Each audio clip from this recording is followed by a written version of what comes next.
Medianoche. Álvaro Elizalde fue designado como ministro secretario general de la presidencia tras la renuncia de Ana Lía Uriarte, quien se mantenía fuera hace más de un mes, producto de una licencia médica ya reiterada, renovada. El mandatario agradeció la gestión de Uriarte, valorando su profesionalismo, dedicación y compromiso. Además, el mandatario manifestó su certeza de que la ex jefa de gabinete de Michelle Bachelet seguirá vinculada al proyecto político cuando se recupere. En su lugar, detalló Presidencia, asumirá entonces el actual senador, o hasta ahora senador, de la región del Maule, el socialista Álvaro Elizalde, a quien le quedaban aún 3 años en la Cámara Alta representando a esa región. Según la normativa vigente, el Partido Socialista deberá decidir el reemplazo de Elizalde en el Senado entre sus militantes. La presidenta del PS, Paulina Bodanovich, suena entre los nombres que analizará la colectividad para el reemplazo del ahora ministro. Bodanovich postuló en 2021 a un cupo en el Senado por la región metropolitana sin éxito. Hay otros nombres que suenan: el diputado Naranjo, la expresidenta Bachelet y cuantos otros más que puedan aparecer hasta que el partido definitivamente decida. Cuando el día termina, comienza medianoche.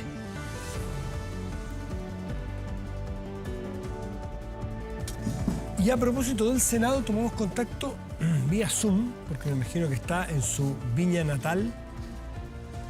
Francisco Chaguán, senador, presidente de RN. Francisco, buenas noches, gracias por recibirnos. ¿Cómo está, Matías? Efectivamente, desde Concón, de región. Concón, región de Valparaíso. A ver, son hartos temas. Primero lo de Ana Lía Uriarte, ¿cómo la vio usted? ¿Le tocó interactuar? Ella era la negociadora del Ejecutivo con el Legislativo. ¿Cómo evalúa su trabajo? No, un buen trabajo de Ana Lía Uriarte. Me tocó incluso hoy día hablar con ella, después de la renuncia al cargo y posteriores nombramientos de Álvaro Elizalde. Ella se veía muy entera y por supuesto hay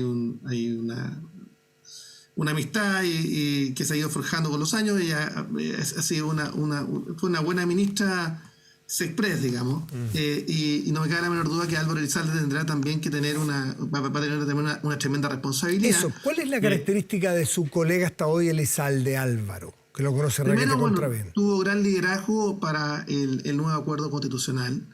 Segundo, el cumplimiento de la palabra empeñada. Tercero, que tiene redes en el Parlamento que le va a permitir justamente generar diálogo, que es lo que está el déficit de este gobierno, justamente aquello, sobre todo considerando que el gobierno tiene minoría en el Senado, una minoría bastante sustantiva. Recordar que las distintas oposiciones tenemos 27 senadores, 27 de 50, y por tanto tiene una dificultad y por tanto la principal tarea que viene por delante es poner énfasis en los proyectos de seguridad, uno. Segundo, en los proyectos de salud, particularmente frente a la negligencia o desidia del gobierno a presentar un proyecto para hacerse cargo de la situación de los 3 millones de chilenos afiliados a las ISAPRES, o también del fortalecimiento FONASA con los 3 millones de chilenos que están en lista de espera y 370.000 para una intervención quirúrgica.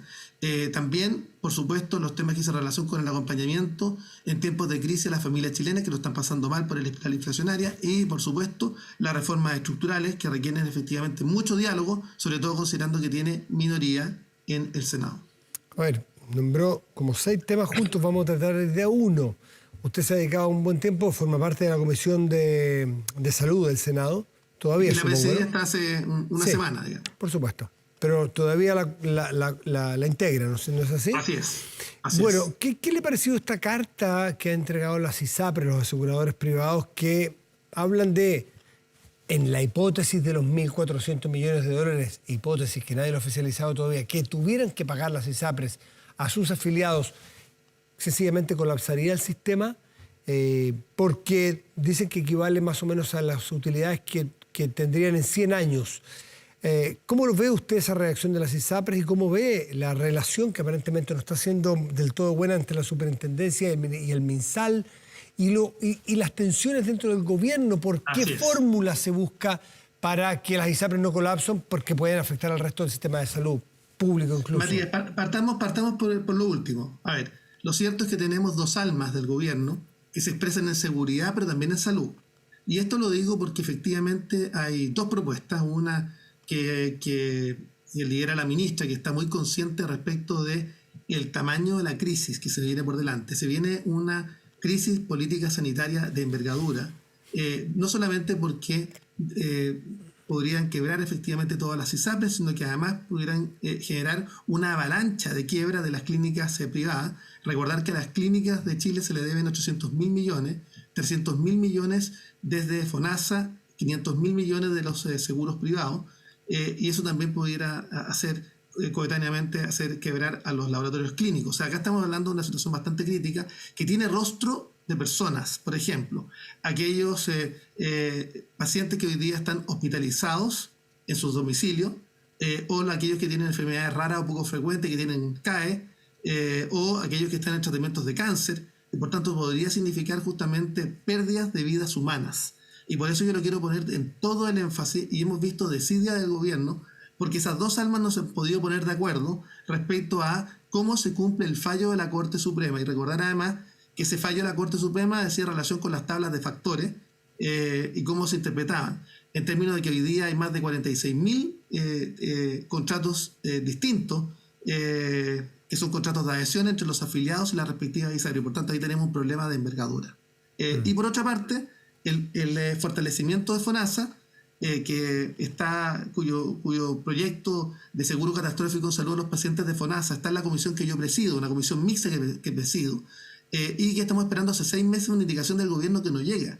Y esto es porque hubo desidia del gobierno, esperando primero el plebiscito, que se acabara justamente esta dualidad de provisión mixta de la salud. Ellos aspiraban a un sistema único. Finalmente esa propuesta fue derrotada en el plebiscito del 4 de septiembre, pero no ha tenido oportunidad finalmente de enviar una propuesta. Yo he insistido para que eso ocurra, y ahí pudiéramos tener un fast track en 3 semanas para sacar el fortalecimiento de FONASA, que se requiere urgentemente. Entonces, por una parte, no se hace cargo ni de los 3 millones de chilenos que están en lista de espera de FONASA, ni tampoco se ha hecho cargo de los 3 millones de chilenos beneficiarios de las ISAPRES, y eso es una situación crítica. A propósito de las dos almas en el gobierno, hay en la oposición, en la derecha, dos almas, perdón, no la derecha, porque sabemos que Republicanos y Chile Vamos, hay diferencias sumamente grandes. No, me refiero a Chile Vamos, donde están RN, Evópolis y la UDI. Hay dos almas, y se le pregunto por qué. Porque me parece que hoy, en una entrevista, o ayer, creo que fue hoy, usted esbozó la idea o la posibilidad, o así se entendió, de que en materia de pensiones, ustedes estarían abiertos a que un ente estatal pudiera pagar las pensiones. No administrar, no invertir, sino que pagar. Y muy pronto, Javier Macaya, presidente de la UDI, salió a decir que con ellos no contaran para eso. ¿Lo malinterpretaron? ¿Usted se equivocó? Absolutamente. A ver, cuénteme. Una mala cuña y una cuña descontextualizada. Nadie pudiera sostener que nosotros no hemos sido siempre los defensores de la propiedad de los fondos previsionales por parte de los trabajadores. De hecho, yo presenté las reformas constitucionales para justamente garantizar a través de una reforma constitucional la inembargabilidad, la inexpropiabilidad de los fondos de pensiones, asegurar la propiedad de los fondos previsionales por parte de los trabajadores chilenos. ¿Usted cree que es adecuado o sería partidario de que hubiese algún ente estatal que participara en algunas de las etapas del sistema de pensiones futuro que se vaya a establecer? En recaudar, administrar, invertir, pagar, ¿en alguno de ellos o no? No, a ver, yo quiero contarle un poquito lo que se señaló en la entrevista y cómo se interpretó. Lo que nosotros señalamos es que primero, la propiedad de los fondos le pertenecen a los trabajadores. Segundo, que nosotros tenemos que generar más competencia en la administración de estos fondos. Que efectivamente para generar más competencia hay que incorporar nuevos actores. Nosotros dijimos que era posible incorporar a las cooperativas y también eventualmente una AFP estatal que compita con las administradoras de fondos de pensiones privadas y que en definitiva pudiera establecerse finalmente la libre elección del trabajador respecto a quién le administra mejor esos fondos previsionales. Tercero, lo que señalamos también es que nosotros somos partidarios de establecer incentivos para retrasar voluntariamente la edad de jubilar, tal como ocurre en el modelo alemán.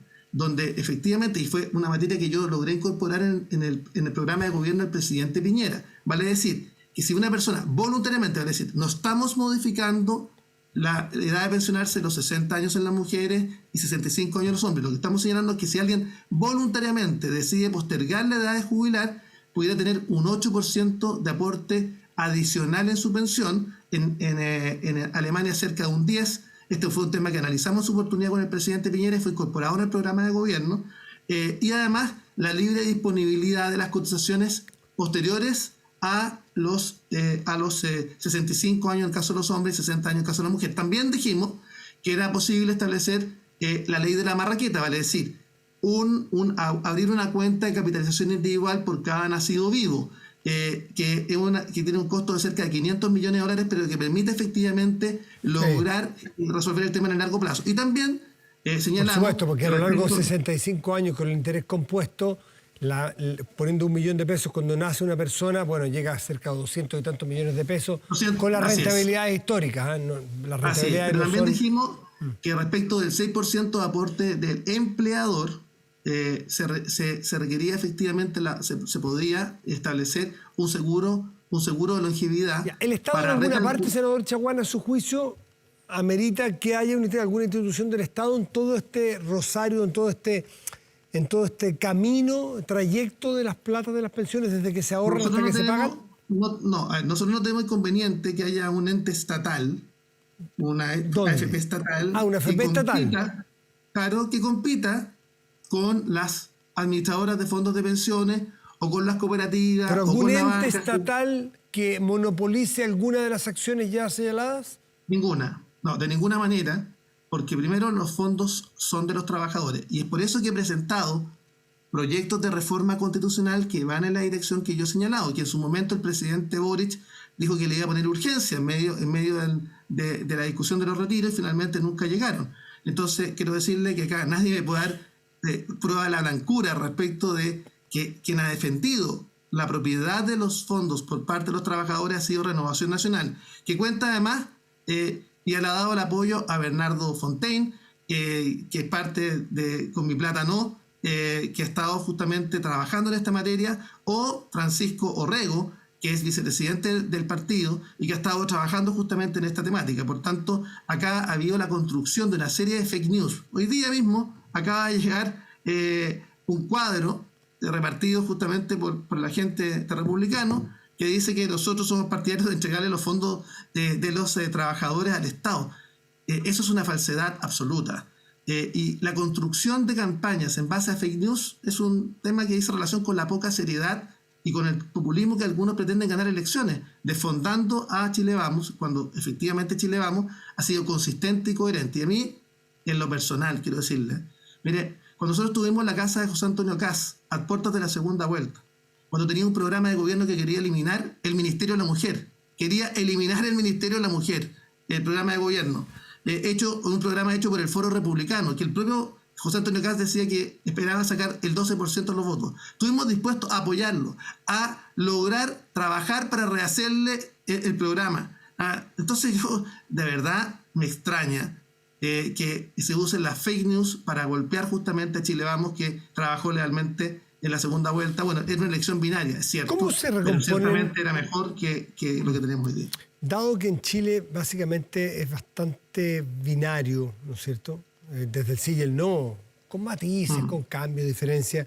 Ustedes necesariamente, el día que venga alternancia en el poder en 3 años más, van a tener que contar con los republicanos, o los republicanos con ustedes, no se sabe, para ir a una etapa final, como ya fue. Ustedes se pusieron detrás de republicanos.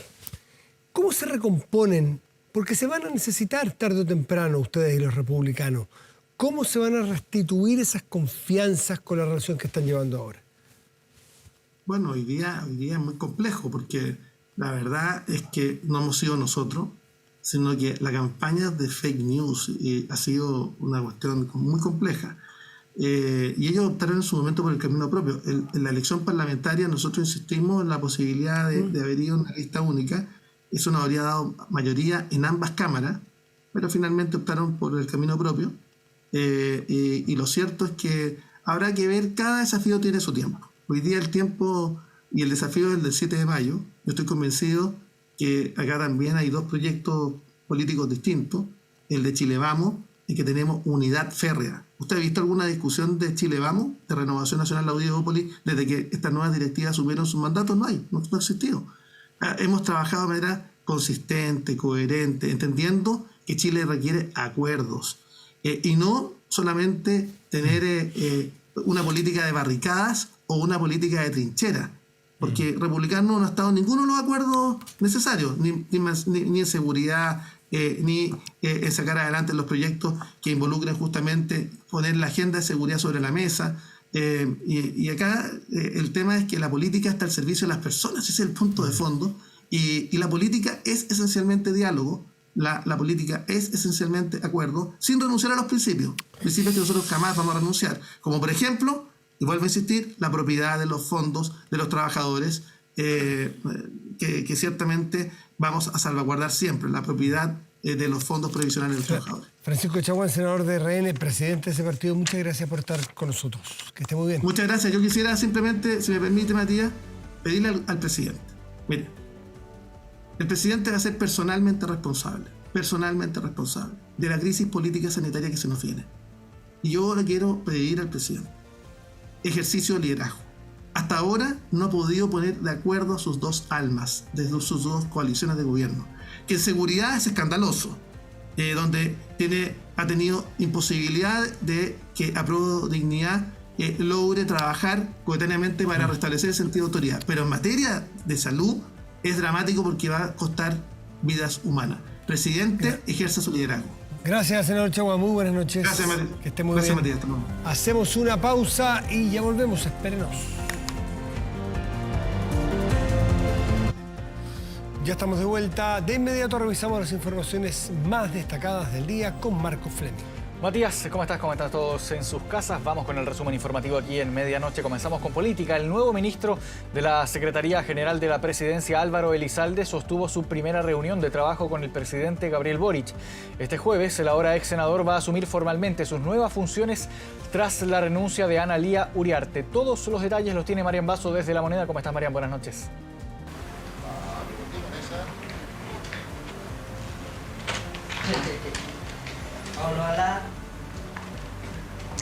Hola, muy buenas noches. ¿Cómo están? En este mismo salón, hace algunas horas, el presidente de la República, Gabriel Boric, presentó formalmente al nuevo ministro de la SECPRES, Álvaro Elizalde. Eso tras la renuncia durante esta jornada de la exministra de esa cartera, Ana Lía Uriarte, por una situación de salud. Recordemos que ella ya llevaba casi un mes fuera de sus funciones por las secuelas del COVID-19, con un cuadro de anemia y también de hipersomnia. Esa situación podría prolongarse indefinidamente. Es por eso que el gobierno y el presidente toman la decisión de aceptar la renuncia de Ana Lía Uriarte y en su reemplazo nombran a Álvaro Elizalde, que durante esta jornada sostuvo la primera reunión de trabajo con el mandatario. El día de mañana, muy temprano, se va a firmar justamente el documento que formaliza su llegada al Palacio de la Moneda como el nuevo ministro de la SECPRES, y ya se va a hacer cargo formalmente de sus funciones. Quien lo presentó fue el propio mandatario en este salón, quien agradeció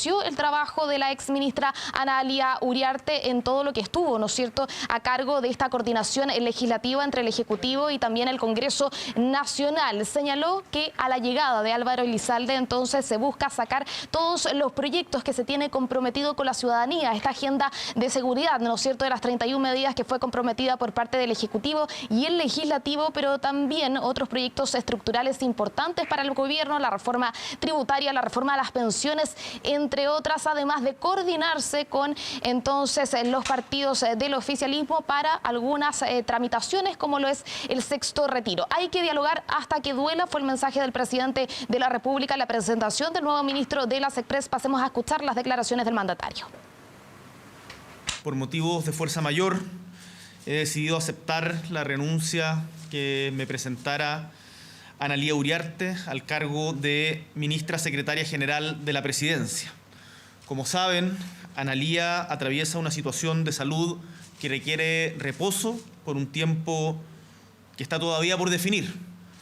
Hace algunos minutos finalizamos nuestra primera reunión de trabajo, en donde revisamos los ejes de lo que tiene que ser su gestión, cuáles son los primeros desafíos, los diferentes diálogos que va a empezar, bueno, que ya ha estado desarrollando incluso durante el día, y le he encargado tender puentes con todas las fuerzas políticas democráticas que tienen como norte el bien de Chile. Acá tenemos que dialogar hasta que duela, y nuestro objetivo como gobierno es poder encontrar esos acuerdos que nos permitan mejorar la calidad de vida de nuestro pueblo.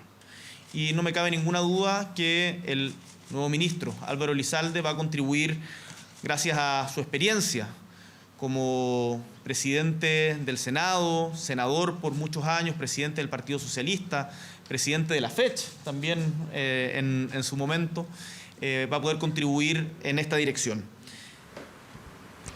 Sí, la llegada entonces de Álvaro Elizalde viene a descomprimir en algo lo que fue también la exposición de la ministra del Interior, Carolina Toá, quien tuvo que asumir algunas funciones de coordinación legislativa en el Congreso Nacional en materia de seguridad. Lo hemos visto durante las últimas semanas, por ejemplo, cuando se tramitó la ley Naín Retamal en el Congreso. Se necesitaba esta figura fuerte, decían algunos al interior del oficialismo, para seguir adelante con todos los proyectos, y también tras el llamado del presidente de la República la noche de este martes en esta reunión de coordinación del oficialismo, de los partidos del oficialismo, del comité político, con el presidente Gabriel Boric en el Palacio Presidencial de Cerro Castillo, donde el mandatario hace un llamado a la disciplina consciente de cada uno de los parlamentarios y de los partidos. Hemos visto algunas divisiones, algunas diferencias en cuanto a la votación de algunos proyectos en el Congreso Nacional, lo que hablábamos recién, ¿no es cierto?, la votación de la ley Naín Retamal entre el socialismo democrático y Apruebo Dignidad. Y es por eso entonces que el llamado a coordinarse, a alinearse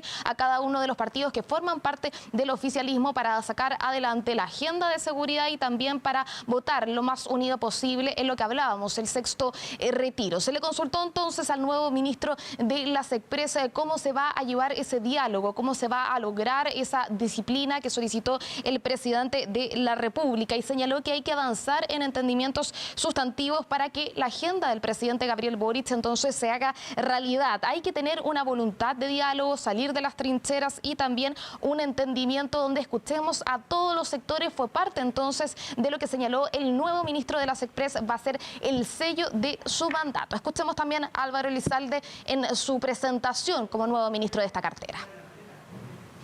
Y en ese sentido para mí es un honor poder desempeñarme como secretario general de la presidencia.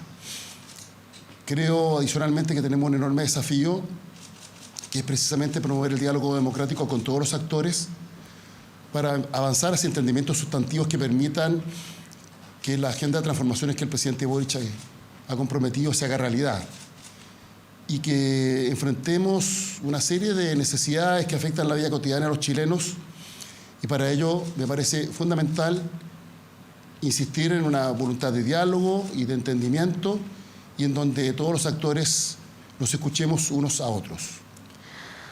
Hay entonces las declaraciones del nuevo ministro de la SECPRES. Como les comentábamos, no hay una ceremonia como tal, a diferencia de los cambios de gabinete, donde se muestra, ¿no es cierto?, la promesa, el juramento de cada uno de los ministros y ministras cuando se realiza este cambio. En este caso es distinto, como es solamente una persona, es la reunión con el presidente de la República. El día de mañana se va a firmar un documento donde ya se oficializa su cargo y va a entrar en sus funciones como tal durante la jornada de este jueves. Eso por acá, por el Palacio de la Moneda. Mañana estaremos acá tempranito entonces revisando y dando a conocer las principales y las primeras actividades de Álvaro Elizalde como titular ahora de la SECPRES.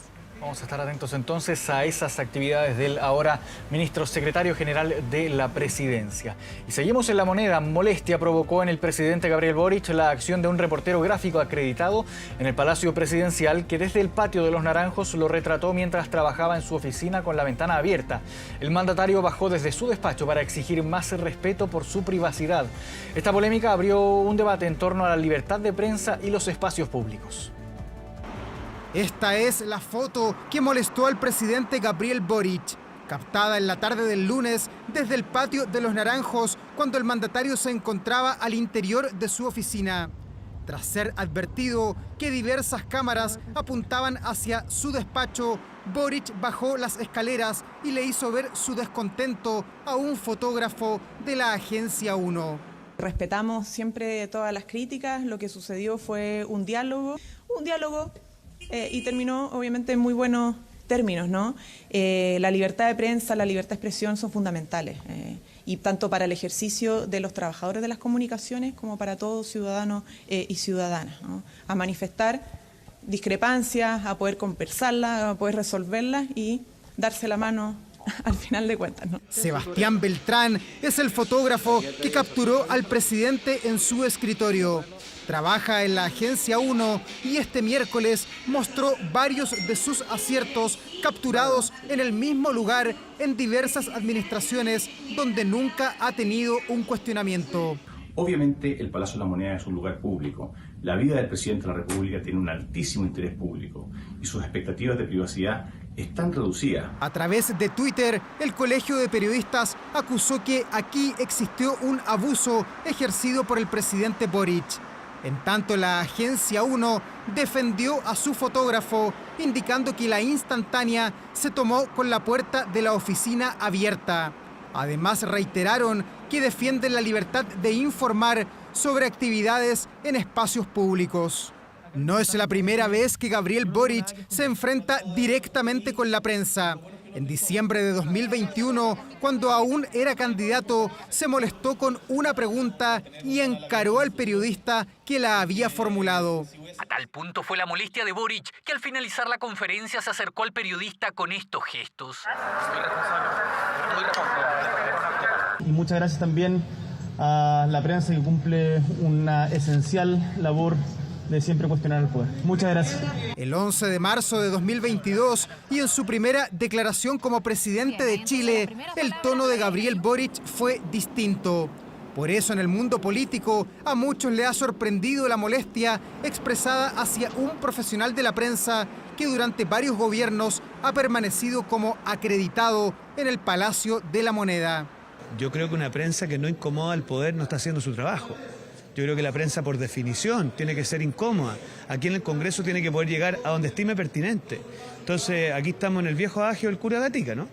Predica pero no practica. No hay democracia sin prensa libre, no hay democracia sin medios de comunicación que puedan hacer su trabajo. Ahora también se requiere, y creo que es importante, un respeto también a los espacios de trabajo de todas y todas. Recuerdo como si fuera hoy esa frase del presidente Boric siendo candidato que decía: la prensa está para incomodar al poder.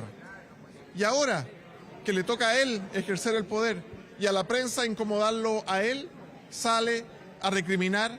Que abren un debate de cuáles son los límites, ¿cierto?, de la libertad de prensa y también de los espacios privados. Para el gobierno, el incidente ya fue aclarado, reiterando que mantienen el mayor respeto por el trabajo de los medios de comunicación, sobre todo en los patios y pasillos de la Moneda, donde históricamente la prensa acreditada puede desarrollar su labor con absoluta libertad.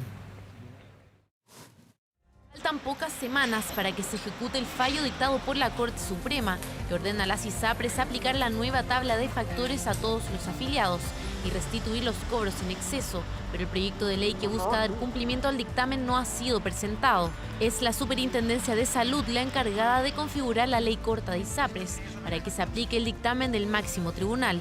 Este martes, la ministra de Salud, Jimena Aguilera, no entregó un plazo claro para la presentación del proyecto. Aquí, antes que termine el mes, que quedan pocos días, debiera ingresar este proyecto. Queremos un tránsito ordenado y eso significa ley corta con garantías para todos los sectores, pero haciendo cumplir el fallo de la Corte Suprema. Y hemos visto desidia, falta capacidad, que las dos almas del gobierno se pongan de acuerdo, que estamos frente a puertas de una crisis político-sanitaria de envergadura. Las ISAPRES dieron a conocer hoy un comunicado criticando la metodología que impulsa el gobierno, que equivale, según ellas, a 100 años de sus utilidades. Afirman que esto llevaría al colapso del sistema privado de salud y restringiría el derecho de elección entre un sistema público o uno privado. El proyecto que iniciará su debate no tiene lógica sanitaria ni persigue mejoramiento alguno. No comprendemos, más allá de la captura política que ha marcado su definición, por qué se impulsa, aún a riesgo de menoscabar el acceso a la salud de todos los chilenos. La Superintendencia de Salud no se refirió al comunicado de las ISAPRES. El 31 de mayo es el plazo límite para que este organismo establezca cómo las aseguradoras de salud deben cumplir el fallo de la Corte Suprema. La Fiscalía Regional de la Araucanía confirmó la presentación de un recurso de protección en favor de los testigos con identidad reservada que son parte de la acusación contra Héctor Yaitul. La acción se interpuso luego de que la magistrada Viviana García ordenara al Ministerio Público entregar a la defensa del líder de la CAM la identidad de los 5 testigos protegidos en la causa. El fiscal regional aseguró que el cumplimiento de lo ordenado por el Tribunal de Garantía pone en riesgo la integridad física y psíquica de estas personas. Hemos solicitado una orden de no innovar a la Ilustrísima Corte de Apelaciones de Temuco. Esto tiene por objeto evitar el cumplimiento de la resolución en la audiencia del día viernes, puesto que una vez que estos antecedentes sean entregados en los términos que el tribunal ya resolvió, el daño, el perjuicio para los testigos ya se habría producido y no tendría ningún efecto seguir conociendo el fondo del recurso que hemos presentado. Seguimos con las informaciones de la jornada. Calama tuvo 3 balaceras en distintos lugares y solo un protagonista, Víctor Hugo Campillay, quien era, según las policías, el líder de una banda dedicada al robo de cobre y receptación de vehículos. Disparó contra una comisaría dejando 2 heridos. Luego, en el terminal de buses, mató a una persona y dejó 3 heridos más. Perseguido por los policías, embistió su auto contra ellos y ahí fue donde finalmente encontró la muerte. Ay, Dios mío, John. Cuidado, mira, la perdida. Yo estaba haciendo tareas con mi hijo y salimos a mirar. Obvio, y no, ya estaba la escoba ya. Mira, así está Calama en este rato, a puro balazo. Los calameños tuvieron una noche angustiante y con el paso de las horas se fueron viralizando distintos videos donde se escuchan balazos. Todo comienza a eso de las 22 horas en la primera comisaría de la ciudad minera. Hasta allí llega un hombre a bordo de un automóvil blanco que dispara en 5 oportunidades. Hiere de gravedad a 2 personas que a esa hora hacían trámites en el cuartel policial. Y llegaron las 2 ambulancias, se fue la primera ambulancia con el hombre que tenía el disparo en la cabeza y el otro recién salió con una bala en el cuerpo. Aquí resultaron 2 personas lesionadas en la primera comisaría que se encontraban en el cuerpo de guardia. Una persona boliviana con una herida en sus piernas y un ciudadano chileno con un herido impacto de bala en su cabeza, superficial hasta el momento. Los heridos fueron trasladados a un centro asistencial, mientras que el autor de los disparos se traslada hasta el terminal de buses de Granaderos, ubicado a 4 cuadras de la comisaría. 2, yo creo que plomearon a 2. Allí dispara a diestra y siniestra contra la gente que se encontraba a esa hora ahí. Aquí un testigo nos muestra cómo quedó un bus que recibió disparos. Por aquí entró la bala, aquí venía un pasajero, gracias a Dios era un pasajero que la bala pasó a muy baja altura de su cabeza y posteriormente la bala sale aquí. Pero no todos corrieron la misma suerte de esos pasajeros. En el terminal mata a una persona y deja herida a otras 3. Allá tienen a otro. Pero entiendo que los disparos sí son provocados desde un vehículo. Tras lo sucedido, Carabineros inicia una persecución que dura cerca de 20 minutos. Se escuchan los balazos. Metralleta acá en el sector de la casa. A 3 kilómetros de la comisaría en la villa Los Transportistas en el sector Inés de Suárez, el auto blanco protagonista de los otros ataques evade el control, choca la patrulla e intenta atropellar a los carabineros.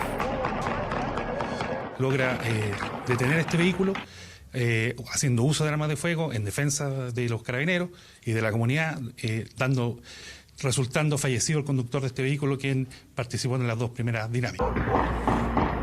Mira, así está Calama en este rato, a puro balazo. Miro para allá y todos sacan armas. Fue espantoso. Habré contado 30 disparos y de una.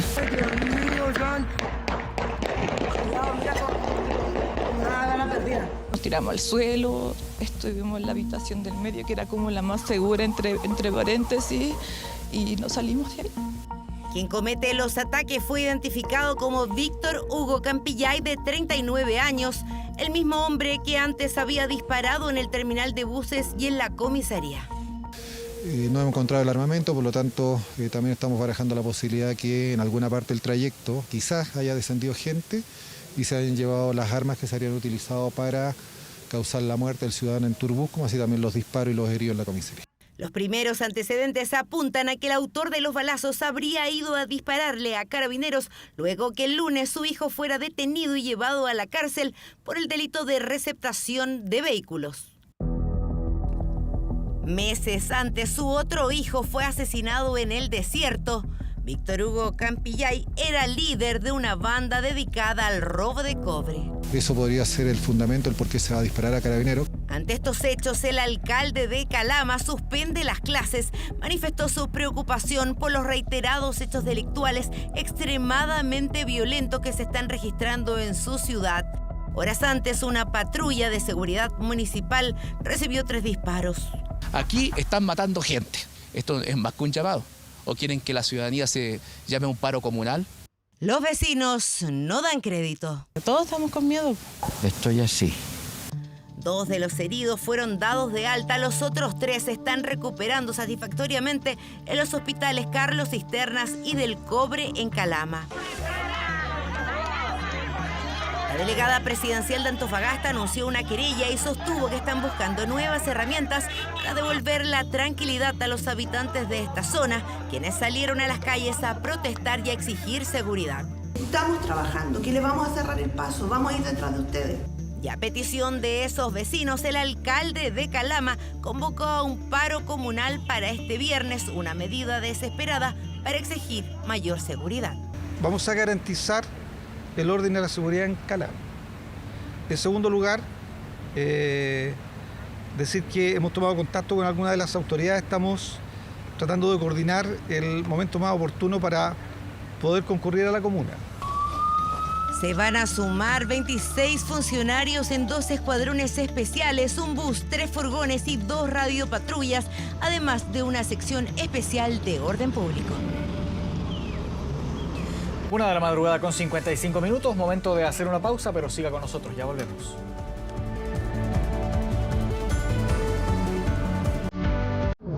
Internacional. Estamos de regreso en medianoche, 2 de la madrugada con 2 minutos. Vamos a revisar noticias del mundo. Estados Unidos ordenó que quien vemos en pantalla, el expresidente peruano Alejandro Toledo, se entregue este viernes para su extradición a Perú. Un juez estadounidense dio la orden para que el exmandatario se entregara luego que una corte de apelaciones rechazara su última moción para detener su extradición al país, donde enfrenta cargos por aceptar millones de dólares en sobornos. Toledo, que ha estado bajo arresto domiciliario, será puesto en una cárcel del condado de San Mateo a la espera de ser extraditado a su país de origen. El expresidente peruano de 77 años está acusado de recibir 20 millones de dólares en sobornos de Odebrecht.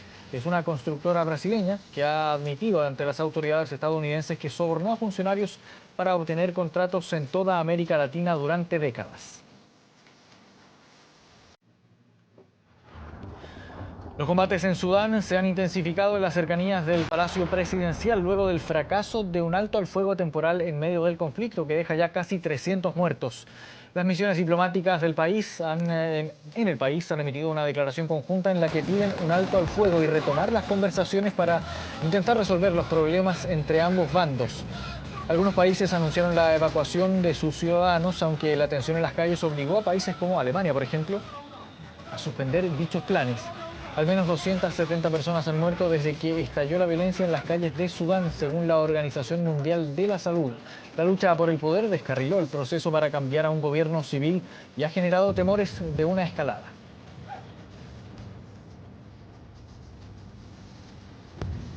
El líder de Corea del Norte ordenó el lanzamiento del primer satélite espía del país. Kim Jong-un aseguró que su nación terminó la construcción de su primer satélite de espionaje militar y dio luz verde para su envío, según informan medios estatales. Las fotografías muestran a Kim visitando la agencia espacial con su hija, quien se cree podría ser su sucesora en el poder. El anuncio del lanzamiento del cohete, cuya fecha todavía se desconoce, llega una semana después de que Pyongyang reivindicara el disparo de un nuevo misil balístico intercontinental de combustible sólido, en un nuevo avance de su programa armamentístico que, recordemos, es vetado por la comunidad internacional.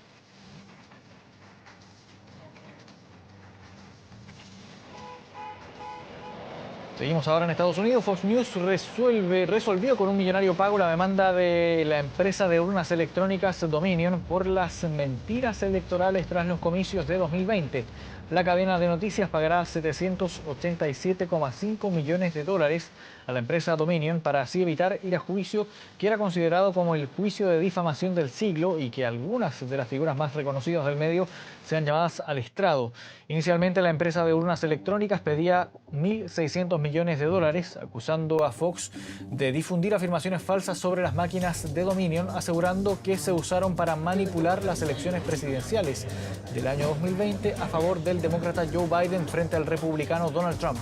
Si bien el caso de Dominion ya terminó, Fox News aún enfrenta una segunda demanda por difamación de parte de Smartmatic, otra compañía de votación electrónica. Este caso aún está en proceso de descubrimiento y no espera un juicio, al menos en el corto plazo.